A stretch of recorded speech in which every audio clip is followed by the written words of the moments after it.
Por favor, diríjase a Lucas 17. Vamos a estar en los versículos 20 al 37. Vamos a estar en los versículos 20 al 37.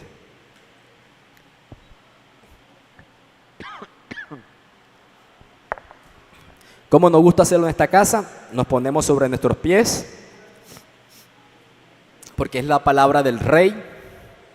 Cuando el rey está en la sala, la audiencia se pone de pie y le recibe. Voy a leer del versículo 20 al 36 de Lucas 17 y a una sola voz leeremos el versículo 37.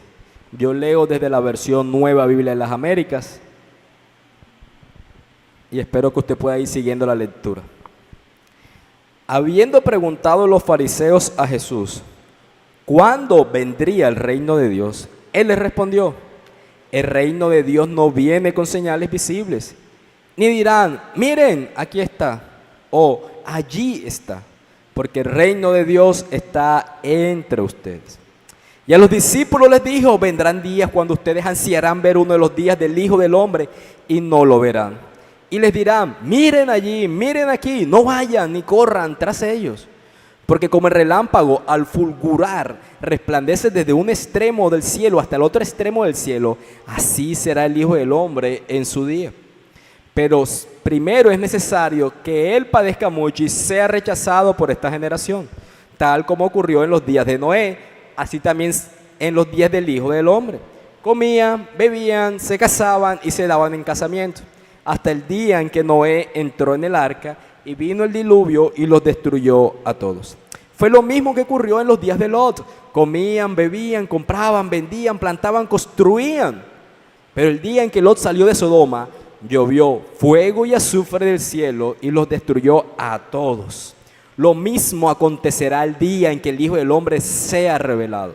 En ese día, el que esté en la azotea y tenga sus bienes en casa, no descienda a llevárselos, y de igual modo el que esté en el campo no vuelva atrás. Acuérdese de la mujer de Lot. Todo el que procure preservar su vida la perderá, y todo el que la pierda la conservará. Les digo que en aquella noche dos estarán en una cama, y uno será tomado y el otro será dejado. Dos mujeres estarán moliendo en el mismo lugar, una será tomada y la otra será dejada. Dos estarán en el campo, uno será tomado y el otro será dejado. Juntos.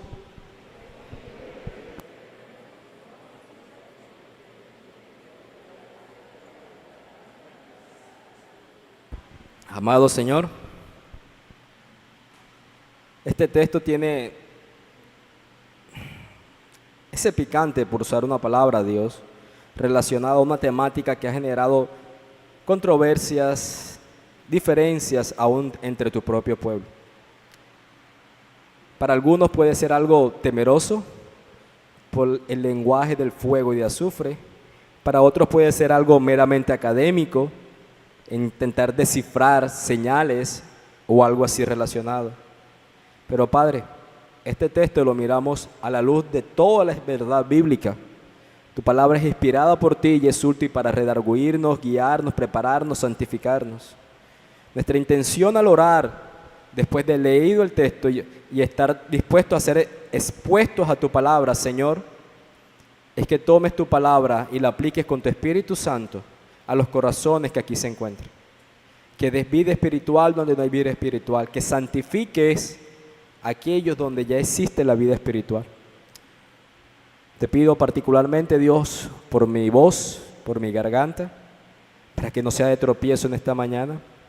Te pido por las personas que atenderán el sermón, Señor, para que puedan comprender lo que tú tienes que decir para nosotros.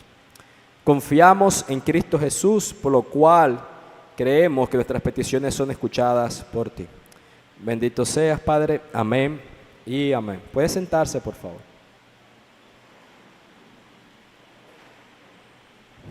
Al hacer la lectura del texto y considerar un título para el sermón, el versículo 32 era tentador para mí. Acuérdense de la mujer de Lot. Se encuentra en un momento particular de relato, como miraremos más adelante, y es una advertencia que el Señor hizo para sus discípulos y por extensión a nosotros. Sin embargo, la realidad del reino, desde que empieza el versículo 20, es algo bastante marcado en la unidad de pensamiento del versículo 20 al 37.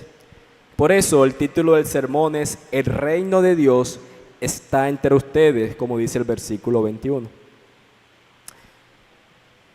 Hoy, en esta mañana, en esta temática, quizás usted va a escuchar aquí al inicio, sobre todo en la introducción, un tema que para algunos puede ser apasionante, para otros puede ser como, eso no tiene que ver conmigo.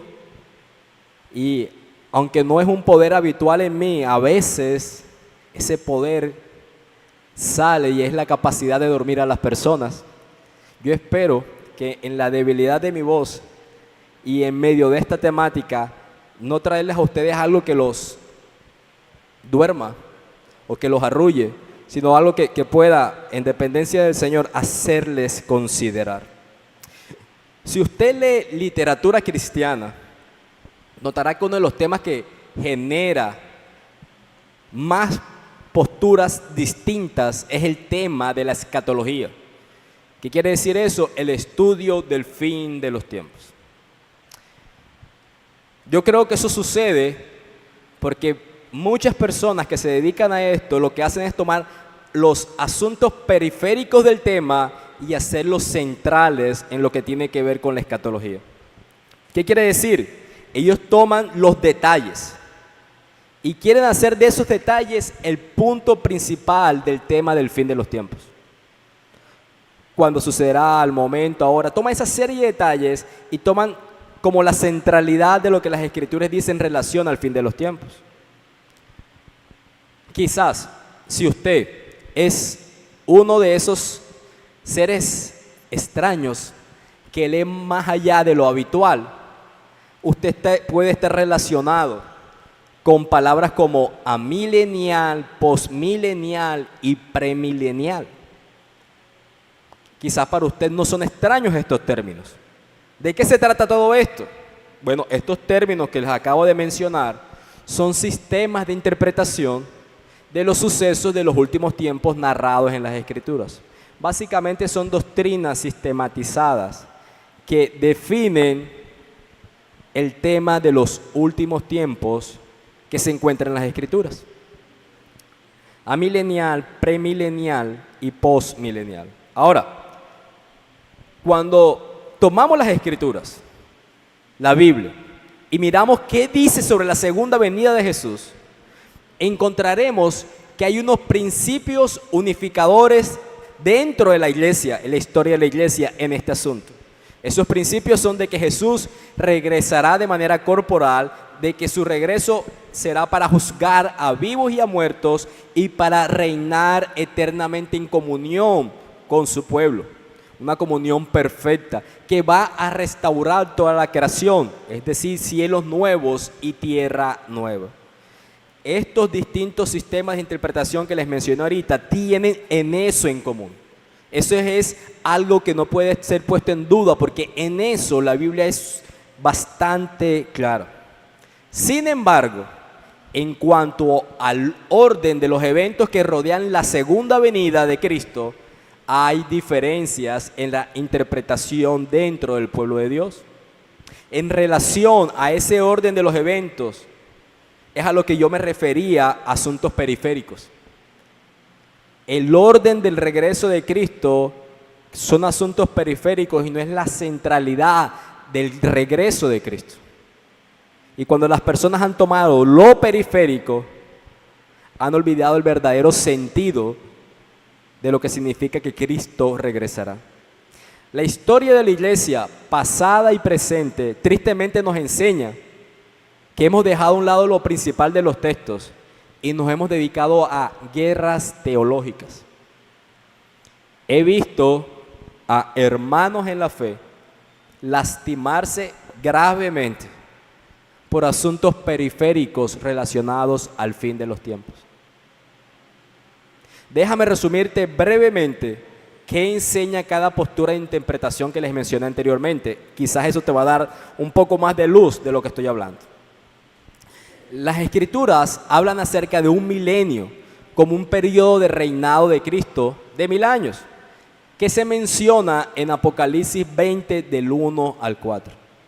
Las distintas escatologías, los distintos sistemas asociados con el milenio se relacionan con el momento de la venida del Señor con respecto a los 1000 años y con la naturaleza exacta del milenio. Sin embargo, cada postura interpreta esos 1000 años de una manera distinta.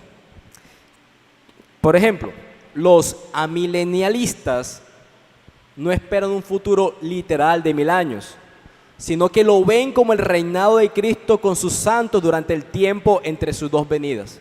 Básicamente, los amilenialistas creen que el reinado de Cristo ya fue inaugurado y que será consumado, y que el periodo de 1000 años no es literal, será consumado en su regreso. Los postmilenialistas creen que el regreso de Cristo será después del milenio y será una época dorada cuando la mayor parte del mundo se convertirá al cristianismo. Básicamente que ese reinado de Cristo va a suceder después de que la sociedad haya sido cristianizada por la predicación del Evangelio.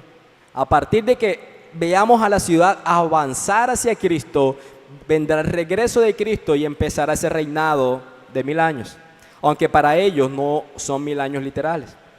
Y los premilenialistas creen que Cristo volverá antes del milenio, y el cual es precedido por una gran tribulación. Entre los premilenialistas hay dos posturas, una histórica y una dispensacionalista.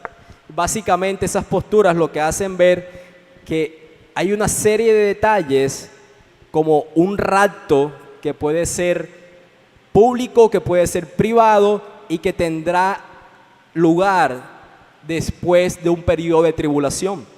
Para el premilenialista habrá una época de 7 años de una gran tribulación y después vendrá el regreso de Cristo por 1000 años y después será la consumación final de los tiempos. Mucho del cristianismo de nuestra cultura cae en este último sistema. Quizás usted se identifica con esta última parte. Yo no sabía que eso era premilenialista y eso es lo que yo siempre he creído. Ahora, esto es un pequeño breve resumen. Hay muchos más detalles de los sistemas escatológicos, pero esto es un sermón y no es una clase de escatología. Y corro el riesgo de estar haciendo lo que he dicho es el error, quedarme en los aspectos periféricos del asunto.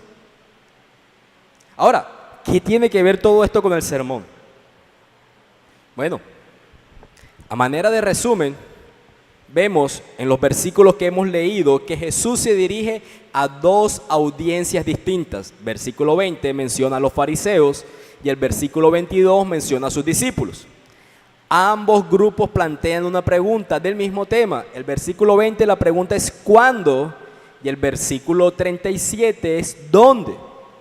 Es decir, ellos querían saber acerca del reino de Dios, cuándo vendría el reino y dónde sucedería la venida del reino. Jesús, cuando responde a los fariseos, evidencia una parte de la naturaleza del reino. Pero cuando le responde y habla a sus discípulos, evidencia otra parte de la naturaleza del reino. A los fariseos les dice, ya está aquí entre ustedes el reino. ¿Por qué les dice eso? Porque el rey está entre ustedes. ¿Dónde está el reino de Dios? ¿Dónde está el rey de Dios? Que es el Señor Jesús.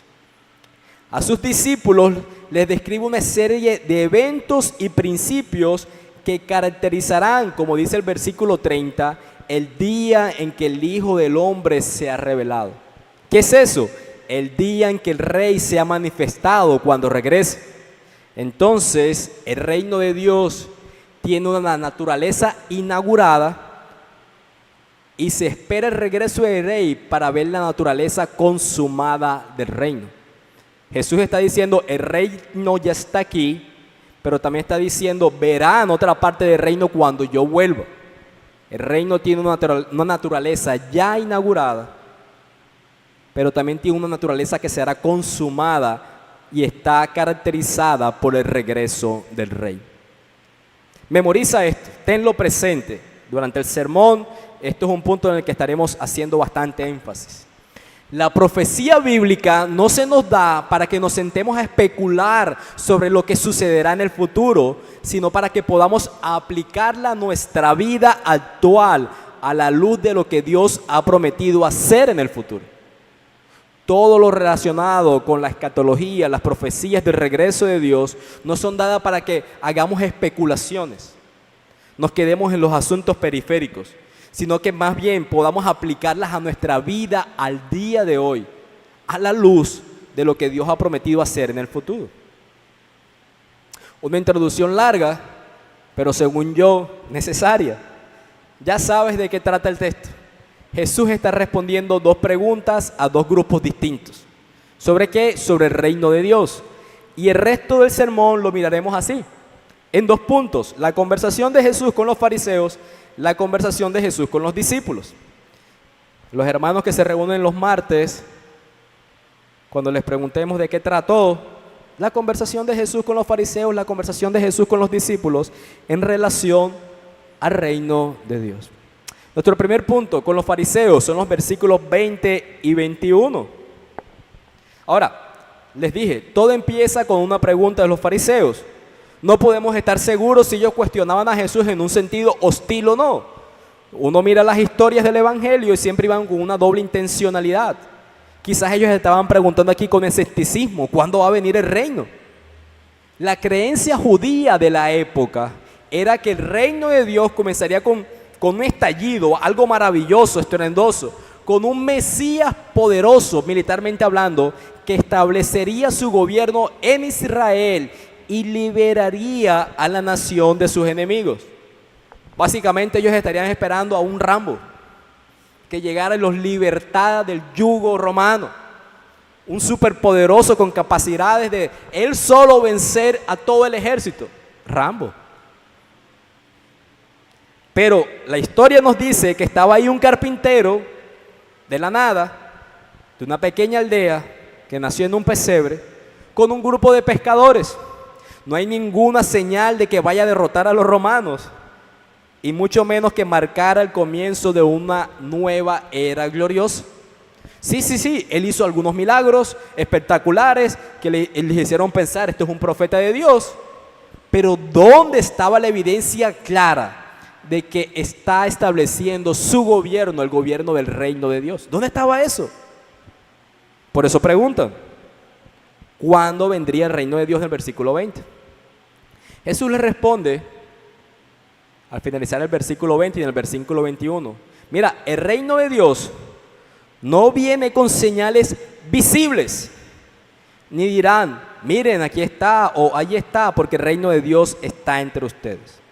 Esa palabra visible en el original quiere decir que no sería determinado desde la observación. Básicamente, no iba a haber una señal que te permitiera decir, ha llegado el reino de Dios. Déjame decirte algo. Cuando usted mira hacia aquella zona de la ciudad, y estoy señalando hacia las montañas, hacia la Sierra Nevada, usted dice, wow, se ven nubes, hay nubes oscuras. Usted puede llegar a decir, está lloviendo en la Nevada, quizás en el valle va a llover más tarde. Y el relámpago se ve como una vela que se apaga. Básicamente, quien compuso esos versos y quien sabe que son unos versos de nuestra cultura vallenata, lo que hizo fue hacer un análisis deductivo de lo que observó. Miró la condición climática, que es lo que usted y yo hace. Usted no mira las nubes, no sobre nuestra ciudad, sino alrededor, y dice, va a llover. No está lloviendo, va a llover. Usted hace una deducción de lo que está observando. Lo que Jesús está diciendo aquí es a los fariseos, con el reino de Dios no sería así. Tú no llegarías a la deducción de que el reino ha llegado por algún tipo de señal que tú pudieras observar. Pero también les dice, el reino de Dios está aquí entre ustedes. ¿Por qué? Porque está el rey. Está entre ustedes en la persona del rey. Y sin embargo, ustedes no lo han conocido. ¿A quién? Al reino, porque erróneamente esperan que sea introducido con una gran pompa o una gran señal, algo cataclísmico. El reino de Dios está en medio de ustedes, está entre ustedes. Siempre he estado en medio de ustedes desde que he estado caminando entre vosotros, entre ustedes. Pero lo han perdido el reino. ¿Por qué? Porque me han perdido a mí, me han rechazado a mí, que soy el rey, por lo cual han perdido el reino. Cuando Jesús dice que el reino no venía con señales que se pudieran observar, déjame aclararte que se estaba refiriendo a la venida inicial del reino, no a su segunda venida. En relación a la segunda venida, le dice a los discípulos que sería como un relámpago. Él hacía referencia a la primera venida del reino, a esa naturaleza inicial del reino que fue inaugurado con la encarnación de Cristo. La venida, o así más bien, la venida inicial del reino de Dios parecería o empezaría de manera desapercibida, como una semilla de mostaza, algo pequeño plantado en la tierra, pero posteriormente crecería y sería visible. A medida que las personas rinden su vida al señorío de Jesucristo, Él comienza a reinar en sus corazones. En ese sentido, el reino de Dios está siendo establecido actualmente en y a través de su iglesia. ¿Cómo? A medida que el evangelio es proclamado y creído. El reino de Dios se extiende en medio de nosotros por lo que la iglesia hace, que es evangelizar, y en medio de nosotros porque habita el Rey con su pueblo. Orábamos en esta mañana y creemos que mientras estamos aquí reunidos, el Señor está con nosotros y dentro de nosotros. El Rey está con nosotros, por eso la naturaleza del reino, su naturaleza espiritual, es percibible para nosotros. ¿Cómo? En el milagro del nuevo nacimiento, en la conversión de las personas, en la santificación de su pueblo. Sin embargo, esa naturaleza no va a ser la misma forma final de su reino. ¿Por qué? Porque en los versículos del 22 al 37 se nos dice que Él regresará personalmente en poder y gloria para juzgar a sus enemigos y gobernar sobre toda la tierra, como Él lo manifiesta en los versículos siguientes. Ahora, al inicio les dije, memoricen esto, la profecía nunca se nos ha dado para que nos quedemos especulando sobre el futuro. ¿Cuándo será el regreso? ¿Cómo será? ¿Qué significa que sea un relámpago? Sino para que podamos someter nuestras vidas al propósito de Dios para la historia. Por lo tanto, a manera de aplicación, los versículos 20 y 21, pudiéramos considerar que si usted no ha creído personalmente en Jesucristo como Salvador, como su Salvador personal, y por lo tanto no vive bajo el señorío de Cristo, usted no está en el reino de Dios. Te hace estar en peligro, danger, alerta, precaución. Estás en peligro de caer bajo su terrible juicio cuando Él regrese. En ese regreso tan repentino como un relámpago. Y ahí será demasiado tarde. Para pertenecer en el reino actual de Dios, debemos estar personalmente relacionados con el Rey de Dios, con Jesús, el Señor de señores. ¿Cómo? Confiando en Él como nuestro Salvador del pecado, sometiéndonos a Él como el Señor de nuestros pensamientos, palabras y acciones. La única manera de disfrutar de su reino futuro consumado al volver el Rey es estando en su reino presente al creer en Él. Tú no podrás disfrutar del reino futuro si no perteneces al reino en el presente. Ahora, ¿qué sigue haciendo Jesús? Ya no se dirige a los fariseos, ahora se dirige a sus discípulos y por extensión a nosotros. Lo que hace es dar a sus seguidores algunas advertencias para que las tomen en serio, de modo que se aseguren de perseverar hasta que Él venga. Esto es lo central y no lo periférico de las profecías que la Biblia hace sobre los tiempos finales. Cuando la Biblia habla sobre el regreso de Cristo, sobre los tiempos finales, sobre la escatología, esto es lo central. Que evaluemos y tomemos en cuenta las advertencias que Cristo hace en relación a su regreso. Nos da paso para nuestro segundo punto, que son los versículos 22 al 37.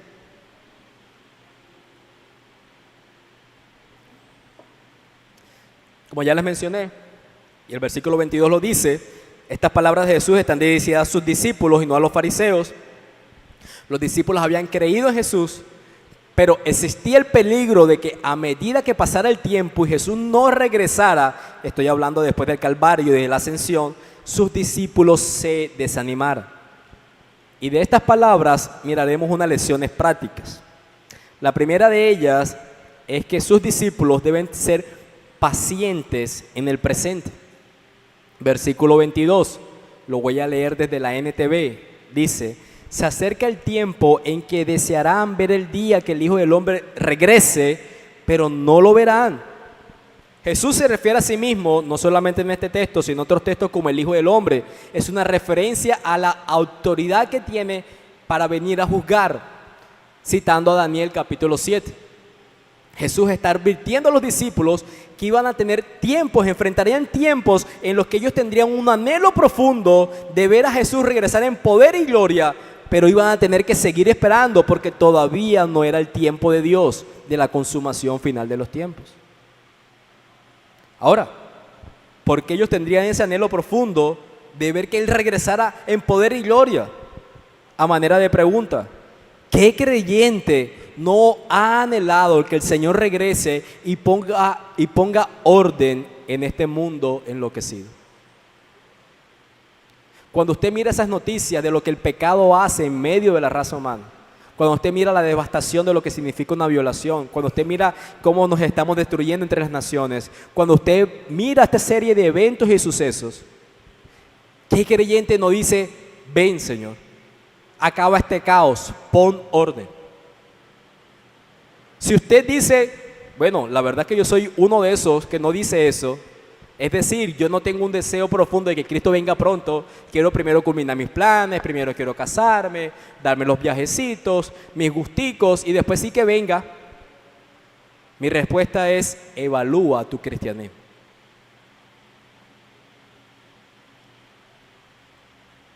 A los que se van a casar pronto, sí, queremos que nos casen, pero queremos más que Cristo venga, aún si eso significa que no se case. Y espero que usted quiera lo mismo. Mira las noticias, los problemas mundiales, la capacidad tecnológica de instalar bombas y vendérselas a tus enemigos. Es decir, te pagó por lo que tú lo usaste para destruir. Hablando de la guerra que ustedes conocen, por medio de localizadores o beepers. Tú miras esas cosas y que dices: wow, qué gran estrategia militar. Niños muriendo. Miras la guerra, la violencia, la codicia, el crimen, la corrupción, la inmoralidad, la contaminación de la hermosa creación de Dios y muchos otros problemas, y deberíamos clamar: ¿hasta cuándo, Señor? Observamos los problemas y las pruebas personales con las que todos luchamos, problemas familiares, problemas de salud, problemas financieros, otras preocupaciones y inquietudes, y clamamos: ¿hasta cuándo, Señor? Qué maravilloso será cuando Jesús nos libre de una vez por todos estos problemas difíciles. Miras tu propio pecado, mira la vergüenza que significa caer en el mismo pecado que has confesado una y otra vez. Miras la corrupción que reside aún en nuestras almas y dices: Señor, ven pronto, líbrame de este cuerpo de muerte. Apocalipsis 20:20 dice: el que testifica de estas cosas dice: sí, vengo pronto. Y la iglesia dice: amén, ven, Señor Jesús. ¿Quieres que Cristo venga? Amén, ven, Señor Jesús. Pero hasta entonces debemos soportar pacientemente mientras esperamos con esperanza su venida. Otro punto práctico, otra implicación sería discernir el tiempo presente. Versículo 23, leo en la versión NTV. Miren, allí está el Hijo del Hombre, o aquí está, pero no lo sigan. Mientras esperamos y no vemos su venida, van a surgir falsos cristos. Y habrá gente que nos va a tentar a recurrir, a ir a quienes parecen tener las respuestas que necesitamos ahora mismo. Nos van a decir: miren allí, miren aquí, ahí está el verdadero Mesías. Jesús dice: no se vayan ni corran tras ellos. Hermanos, en tiempos de angustia siempre somos vulnerables a la tentación de recurrir a soluciones rápidas en lugar de esperar pacientemente en el Señor. Como una esposa que entrega la concubina a su marido porque le hicieron una promesa de un hijo y como no llegaba, dio la concubina a su marido. Como un discípulo que a pesar de que Jesús le había dicho que tendría que sufrir y padecer, lo van a capturar, saca la espada y corta la oreja a un soldado. La impaciencia nos hace ser vulnerables a la tentación de soluciones rápidas. Y Jesús dice, no vayan ni corran tras ellos. En un pasaje paralelo en Mateo 24, versículos 23 al 24 dice, entonces si alguno les dice, mirar, aquí está el Cristo o allí está, no le creáis, porque se levantarán falsos cristos y falsos profetas y mostrarán grandes señales y prodigios para así engañar, de ser posible, aún a los escogidos. Mientras Cristo regresa, saldrán personas diciendo que son los Mesías, pero también saldrán falsos profetas apuntando hacia otro Mesías. Y dicen, ellos tendrán la capacidad de hacer grandes señales y prodigios. Eso es, wow. Vas a ver con tus propios ojos una clase de milagro que pareciera que fueron los milagros que Jesús hizo. Por eso les decía, en este momento se nos llama a discernir. ¿Qué? Los milagros, no, lo que enseñan, porque son falsos profetas. Sus pruebas parecerán reales y serán reales, verdaderos milagros, pero sus enseñanzas serán falsas. Lo que debemos discernir en este tiempo es aquellos que se levantan en el nombre de Cristo, ¿enseñan la palabra de Cristo?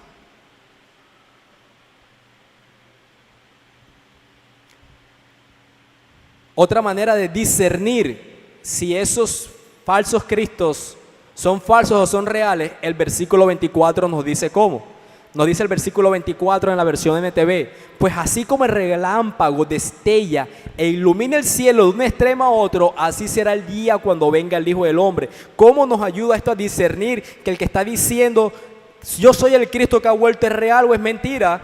Porque cuando Cristo venga en la consumación del final de los tiempos, cuando su reino venga a ser consumado en su fase final, no será algo escondido ni oscuro como la fase inicial, que era interior y espiritual.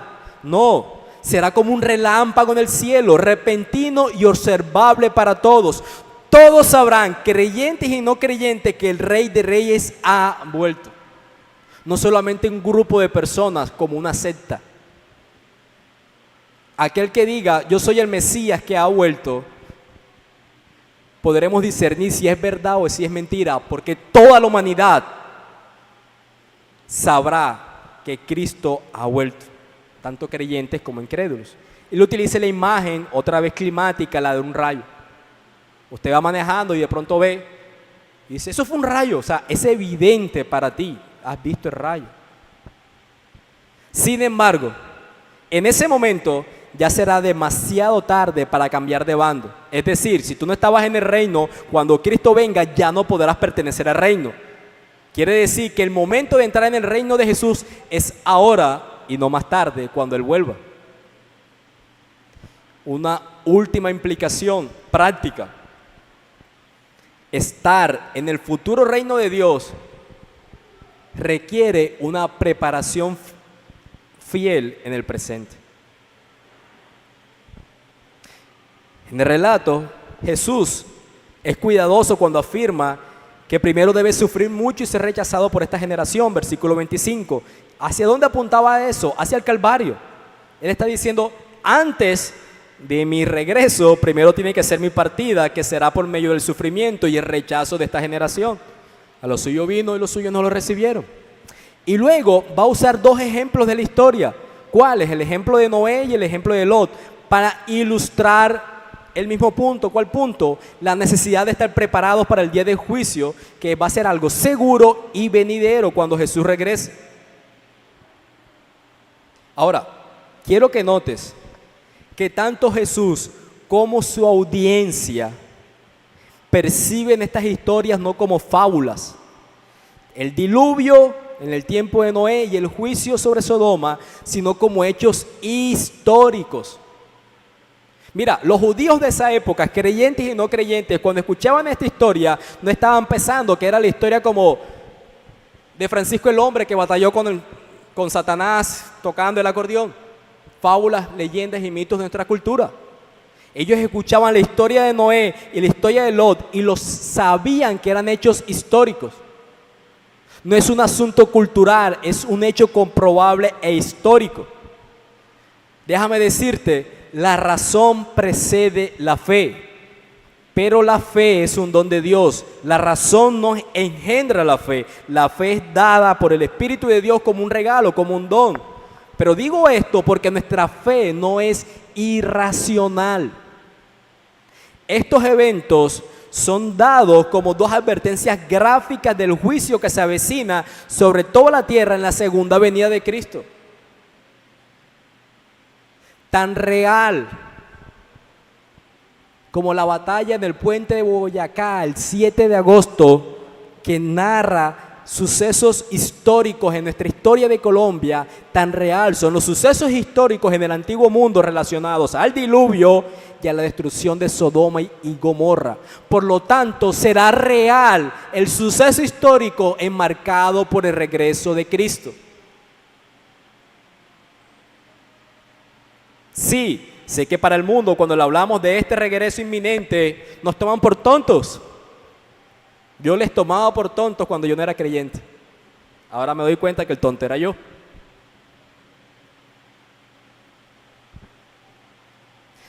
Quiero decirte, tanto en la época de Noé como la gente de Sodoma en los días de Lot, las personas, la humanidad era notoriamente malvada.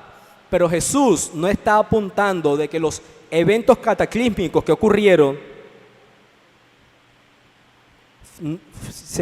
no ocurrieron por la fragante maldad de ellos, por la evidente maldad, por su pecaminosidad. No, Jesús toma estos hechos históricos simplemente para decir que estas personas seguían con sus asuntos normales de la vida, ajenos a Dios y al juicio venidero. Vivían como si no hubiera un mañana, vivían como si no llegaría un juicio de Dios de que ya habían sido advertidos.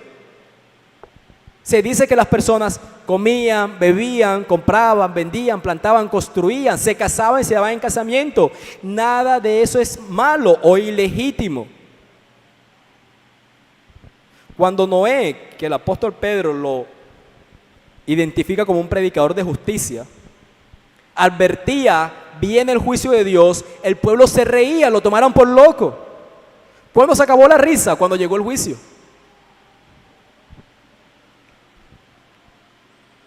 Pero para entonces ya era demasiado tarde.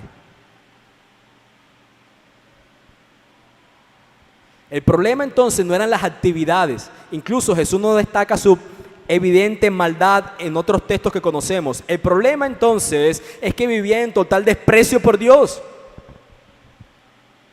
Tú vas a Génesis 19 y te das cuenta que la gente era extremadamente inmoral, pero no es el enfoque del Señor aquí.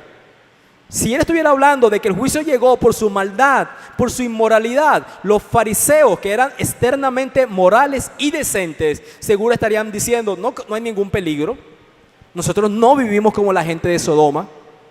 Pero el peligro era que sí vivían como la gente de Sodoma, porque vivían en la regularidad de sus vidas sin considerar a Dios y sin considerar a su rey que estaba en medio de ellos, es decir, al Señor Jesucristo. La advertencia de Jesús es para las personas que simplemente siguen con su vida como si el juicio nunca fuera a venir. A las personas que no le importan las cosas de Dios, que no le importan la eternidad. Son personas que consideran que la vida misma simplemente es para mecateársela en cositas. ¿Qué quiere decir eso? Para gastarla sin sentido eterno. Únicamente enfocados en el aquí y en el ahora. y que no hay ninguna realidad posterior en algún momento histórico. Pero un día, al igual que en los tiempos de Noé, al igual que en los tiempos de Lot, el Hijo del Hombre se revelará, como dice el versículo 30, que quiere decir se manifestará de repente en poder y gloria, y esas personas insensatas serán destruidas por el juicio de Dios.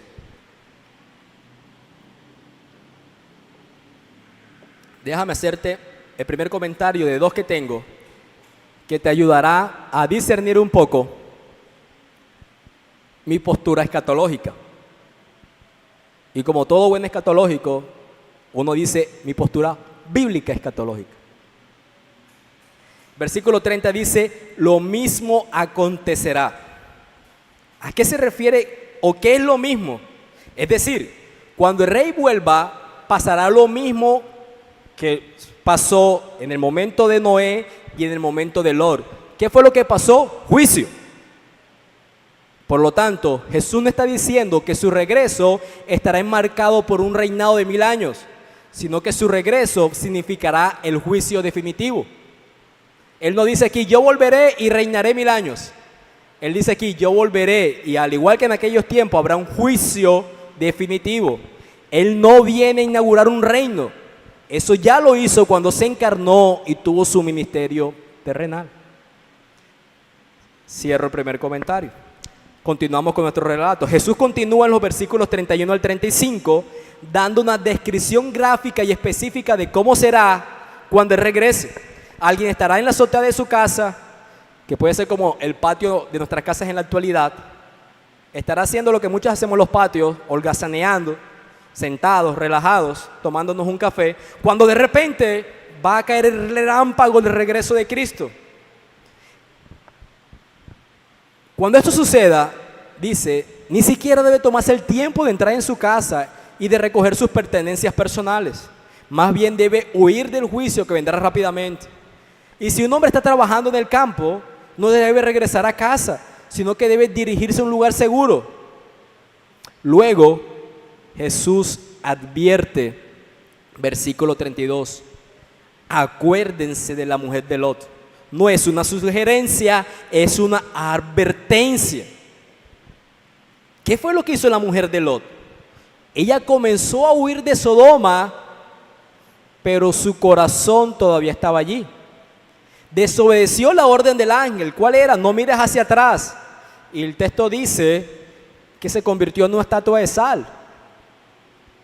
Ella pereció en ese terrible juicio. En el versículo 31, el versículo 33, Jesús establece el principio. Quien quiera salvar su vida la perderá y quien la pierda la conservará. En pocas palabras, estar tan apegado a las cosas de esta tierra puede hacerte estar aferrado a ellas más de lo que quieras estar en el cielo. Y eso te pone en un peligro eterno a tu alma. Te aferras tanto al hoy que no estarás en el reino futuro y el problema es que tu alma se perderá eternamente. La salvación de tu alma al día de hoy, que se hace evidente por la morada del Espíritu del Rey dentro de ti, se evidenciará públicamente dejando ir todas las cosas que el mundo valora y apreciando y deleitándote en Jesús y su señorío, aborreciendo al mundo y amando al Cristo que es el Rey. Así se evidencia la salvación de tu alma, así se evidencia que perteneces al Rey de Dios, al reino de Dios. Sí, ese tipo de vida puede significar dificultades y sufrimientos ahora en comparación con aquellos que viven solo para el hoy, como la historia del rico, en contraste con Lázaro que vimos en el capítulo 16. Sí, ellos ahora pueden aparentar y parecer que todo está bien, que no tienen algún problema significativo, pero cuando Jesús vuelva y con su regreso venga y caiga el juicio final de Dios, si tú estás en su reino, preservarás tu vida y ellos perderán la suya. recuerda a la esposa de Lot. Iglesia, Jesús dio una advertencia, por lo tanto no la pases por alto. Aquellos que manejan saben lo que significa ver una señal de un resalto y no detenerse y pasarla a toda velocidad. Dañas el vehículo y te golpeas la cabeza.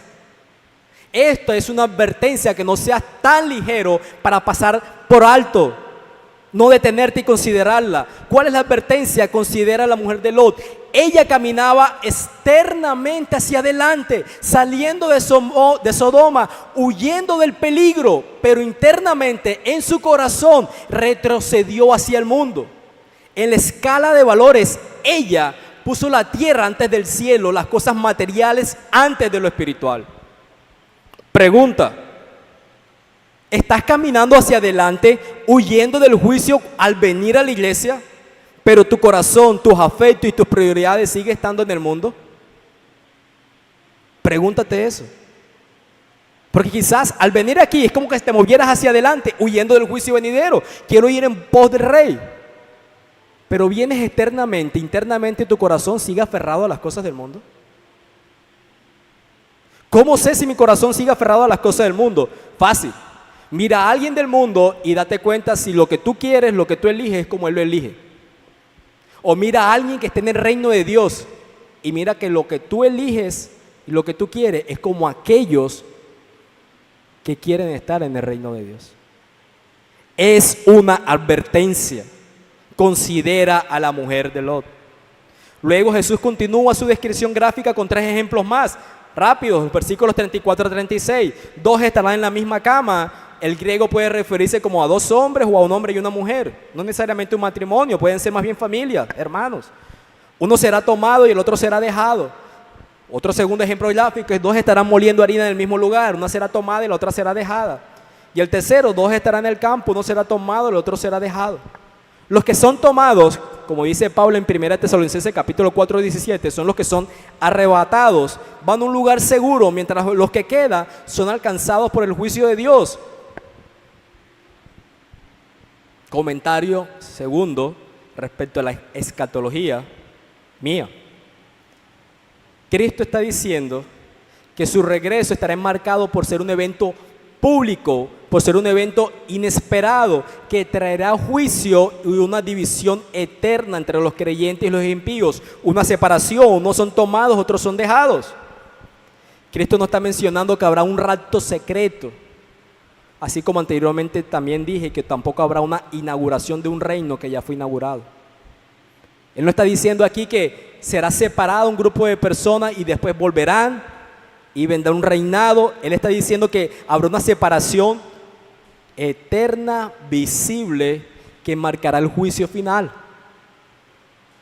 Ahora, no se obsesionen con debatir los detalles y pasar por alto el punto crucial, el punto principal, que cuando Jesús regrese repentinamente, toda la humanidad se dividirá en 2 grupos.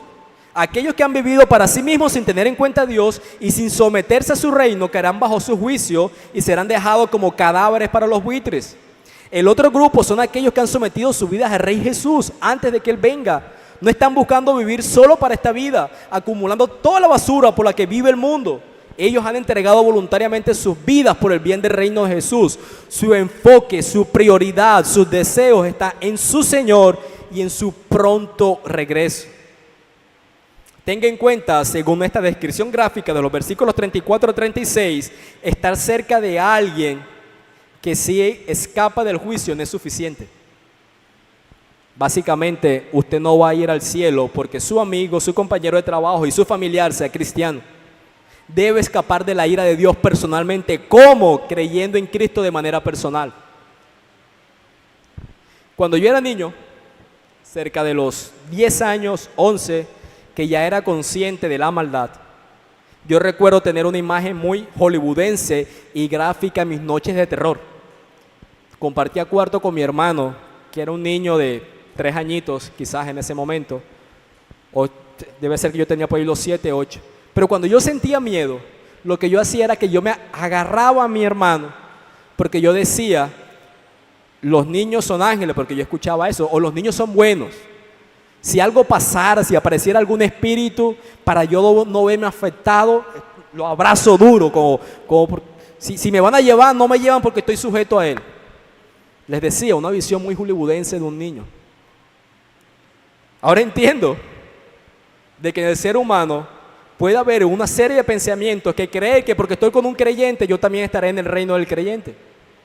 Y el texto dice, no, el regreso de Cristo está marcado por una separación evidente y eterna, unos en salvación y otros en juicios.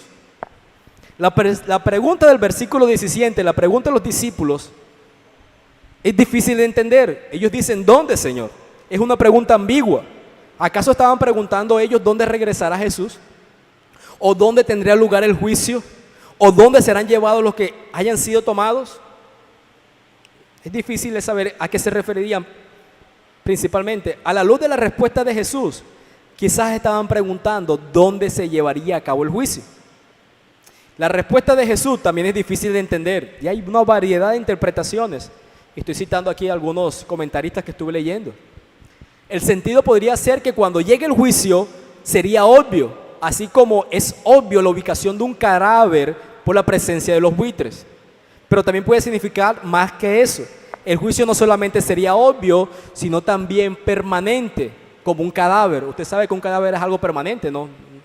El cadáver ya no deja de ser incadáver o algo así, que me estoy inventando la palabra. Entonces, una vez que llegue el juicio, esto es lo crucial, será definitivo y será obvio. Por lo tanto, Jesús está diciendo, no se preocupen por dónde va a ocurrir el juicio, porque una vez que llegue ya será demasiado tarde y todos lo verán en su horrible final. El punto principal, y con esto concluyo, en los versículos 24 al 37, es que la venida de Cristo será repentina y por lo tanto debes estar preparado de antemano.